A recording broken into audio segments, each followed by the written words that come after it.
É isso aí, pessoal. Bom dia.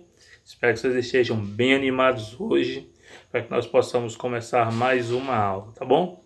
Então, hoje nós vamos dar continuidade ao nosso assunto e vamos entender um pouco mais a respeito dos mapas, bom?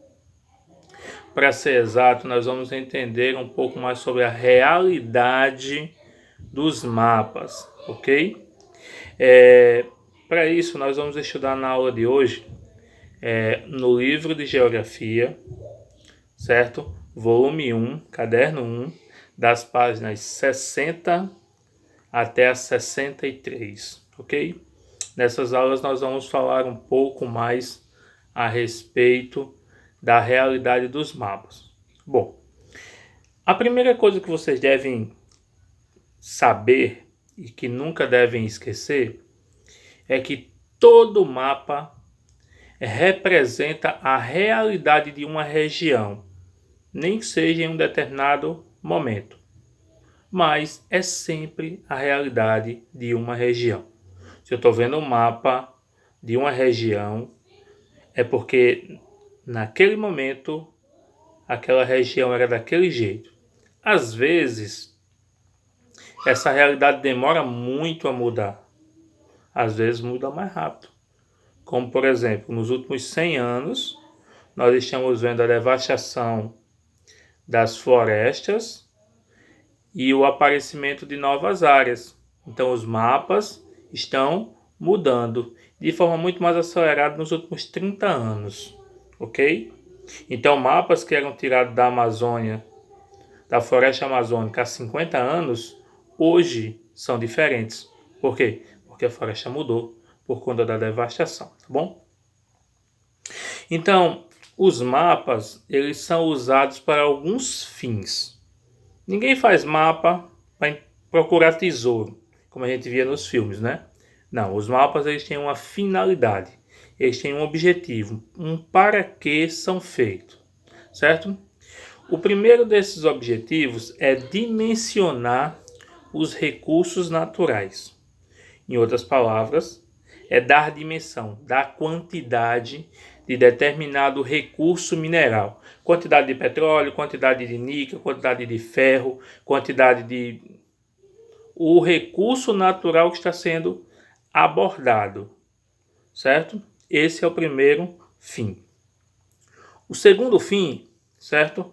É implementar investimentos de exploração da natureza.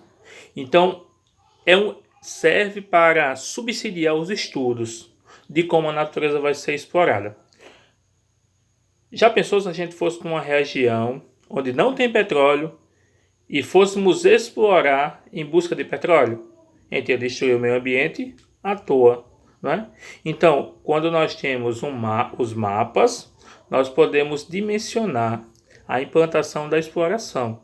Em outras palavras, nós vamos poder explorar de acordo com a necessidade e de forma correta. Por fim, gente, os mapas também servem para alocar, distribuir recursos humanos e econômicos para melhorar a qualidade de vida das populações.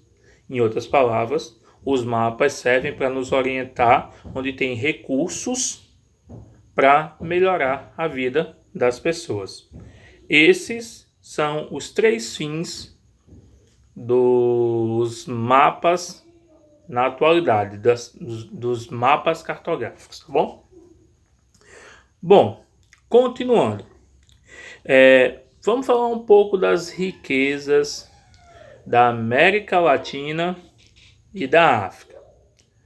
Vamos lembrar, esses 2 continentes são um dos continentes mais ricos em riquezas minerais do mundo. Não esqueçam disso, são um dos mais ricos do mundo. O que às vezes falta é uma exploração adequada e uma distribuição da riqueza igualitária, mas são dos países, dos continentes mais ricos em recursos minerais do planeta, como nós vamos ver nos mapas da página 61, certo? Outra coisa também é que nesses dois continentes estão a maior quantidade de hotspots do mundo. O que são os hotspots? São áreas, certo? Onde existe uma grande biodiversidade, tanto de animais como de vegetais, e que precisam ser cuidados, precisam ser preservados. Então, os hotspots são essas regiões onde existem grandes quantidades de biodiversidade. A pessoa não lembra que é biodiversidade. Formas de vida, sejam elas vegetais ou animais, em grande quantidade, certo? Esses pontos nós não podemos deixar de lembrar nunca, certo?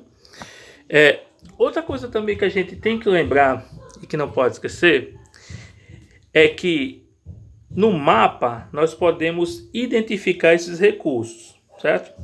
O primeiro dos mapas da página 61, ele vai falar exatamente dos recursos minerais no mundo, certo?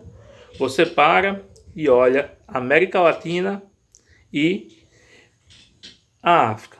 Você vai encontrar recursos como urânio, prata, petróleo, chumbo, zinco, ferro, diamante, nem se fala. A África é riquíssima em diamantes, bauxita, carvão, cobre e ouro. No mapa você consegue identificar perfeitamente esses elementos, porque cada um tem um desenho específico. Ao lado do ouro, você está vendo que tem um círculo amarelo. Ao lado da prata, você já vê que tem outro símbolo, e assim sucessivamente.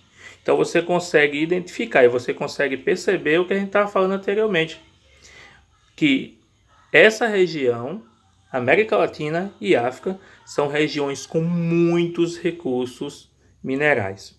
E abaixo, nós também vemos um mapa dos hotspots mundiais, certo?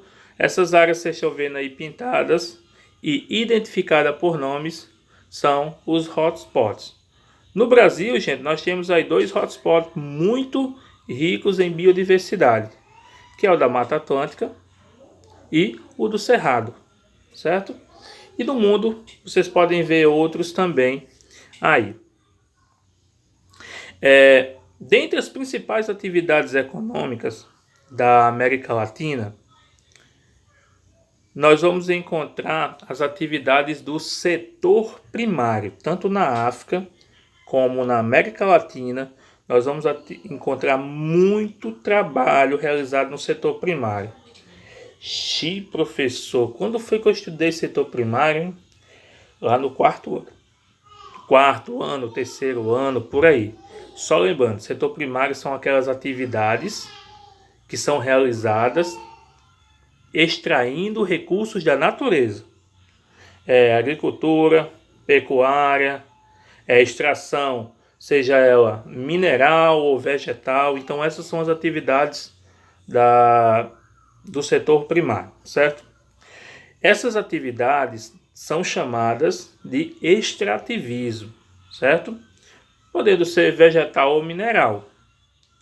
E outro ponto também muito forte na África e na América Latina é a produção de produtos agropecuários, tanto na agricultura como a pecuária, certo?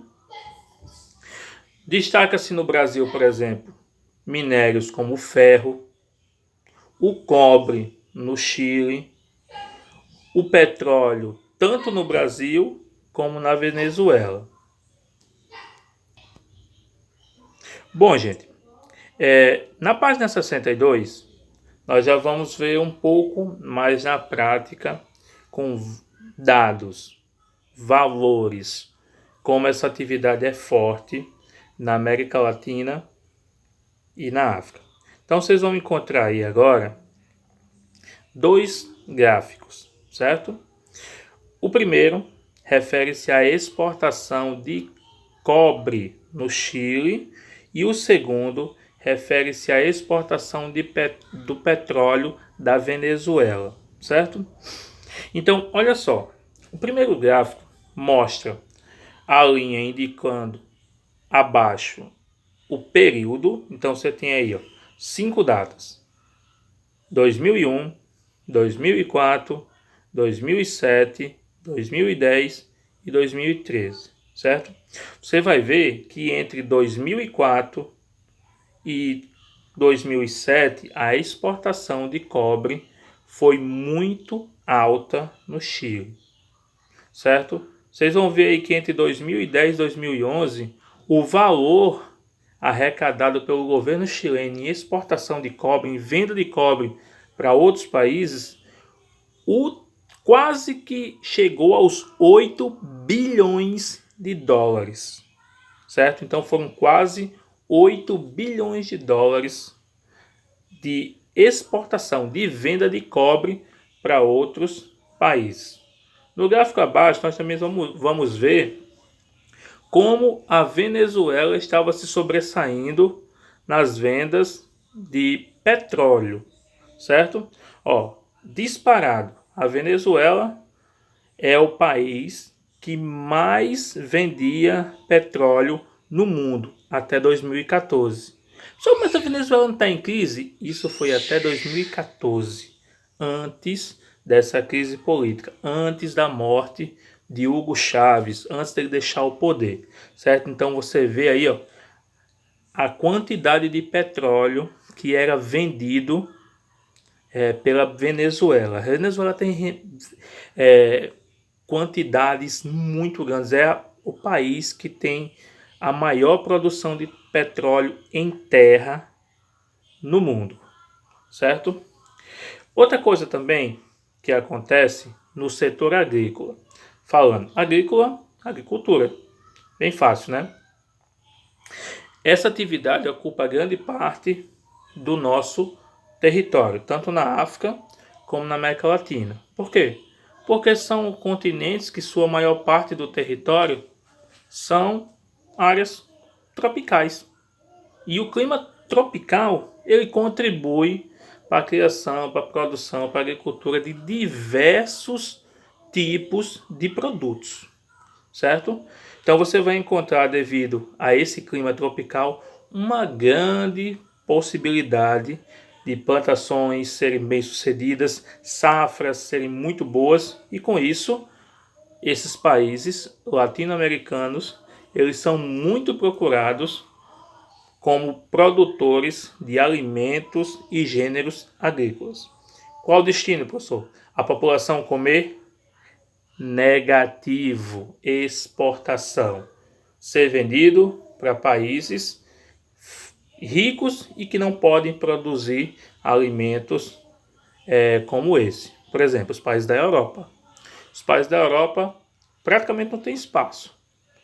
Não tem clima adequado. Então, banana, laranja desses países, nem pensar. Eles têm que comprar aqui, porque é aqui que tem clima tropical para plantar esses alimentos, certo?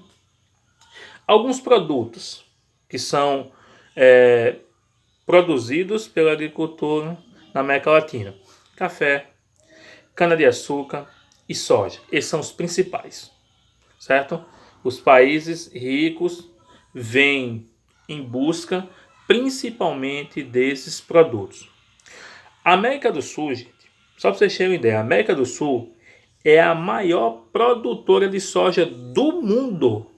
Ninguém produz tanta soja como se produz na América do Sul, certo? E o principal produtor de soja do mundo é o Brasil, certo? A tabela abaixo mostra a produção de soja em todos os países, certo?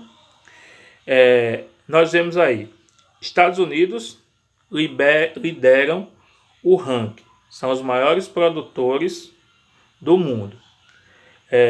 Brasil, logo em seguida.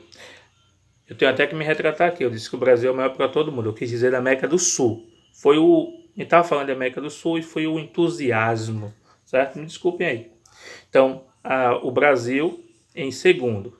A Argentina em terceiro, mas com uma grande diferença. Olha só, enquanto o Brasil consegue produzir 112 milhões de toneladas, a Argentina produz muito menos que a metade, 54 milhões de toneladas, certo? E assim sucessivamente. Vemos aí todos os países com sua produção. Então, a produção do Brasil equivale a 32% de toda a produção mundial de soja. Então, é soja para não acabar mais. Bom, então as informações que eu passei até agora referem-se à América do Sul. Agora vamos falar um pouquinho de África, certo? A África, gente, é um continente que tem riquezas imensas, certo? Tanto minerais como naturais, certo? Existem muitos parques lá na África. E esses parques eles têm diversos tipos de vegetações, de climas, de biomas, certo? Existem parques em áreas de savanas, parques em áreas de floresta e parques em áreas de desertos. E também existem muitos minerais nessa região. Ao longo da história, a África ela foi um objeto de busca. As pessoas vinham para a África em busca de suas riquezas e em busca das suas formas de vida, a fauna, certo? Os animais da região. Leões, girafas, elefantes, todos esses animais ao longo dos anos foram capturados para diversos fins. Colecionadores, pessoas que queriam ter esses animais em casa, para circos, para zoológicos, para pessoas que queriam ter partes desses animais. Então, a caça e a captura de animais sempre foi uma atividade muito forte. E isso veio junto com a colonização. À medida que a África estava sendo colonizada pelos países europeus, essas pessoas enviavam caçadores que buscavam, por exemplo, na Costa do Marfim. Por que vocês acham que esse país tinha esse nome na África? Porque tinha muitos elefantes. Os elefantes eram capturados, caçados, capturados e mortos para arrancar seus chifres de marfim, certo? Então eles matavam os elefantes só para retirar o chifre, que era de marfim, que eles utilizavam para fazer muitas coisas com esse marfim. Então, a fauna e a flora desse continente foi muito afetada ao longo dos anos por essa atividade, certo? Então, sempre rendeu muito lucro para esses países a caça e a captura. E isso prejudicou muito a fauna, as formas de vida animal na África. Bom, então, hoje essa atividade ela é proibida, certo? Hoje os parques são áreas de conservação, os animais não podem ser caçados, não podem ser mortos, porque da grande quantidade que existia, hoje existem bem poucos, comparando-se com a quantidade de animais que existiam. Então nós vemos aí abaixo, certo? Na imagem, duas imagens que são referentes à África. A imagem da esquerda, certo? Nós vemos na Tanzânia, certo? E a imagem da direita mostra no Quênia, certo? Para quem gosta de La Casa de Papel, Quênia, capital Nairobi, certo? Não vou dar spoiler não, para quem não assistiu a quarta temporada. Aí vocês veem como são vastas as quantidades de animais que vivem nessas regiões. Bom, o mapa mais abaixo ele mostra sobre a riqueza mineral. E aí nós podemos ver a grande abundância de recursos, certo?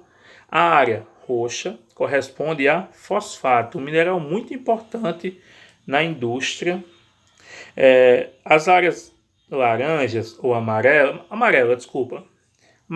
canjica, para ser mais exato, certo? São áreas de bauxita, urânio e ferro.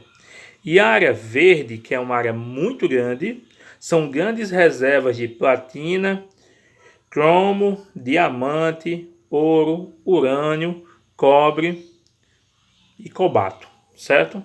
Então vocês veem aí que são áreas muito grandes com bastante quantidade de mineral, certo?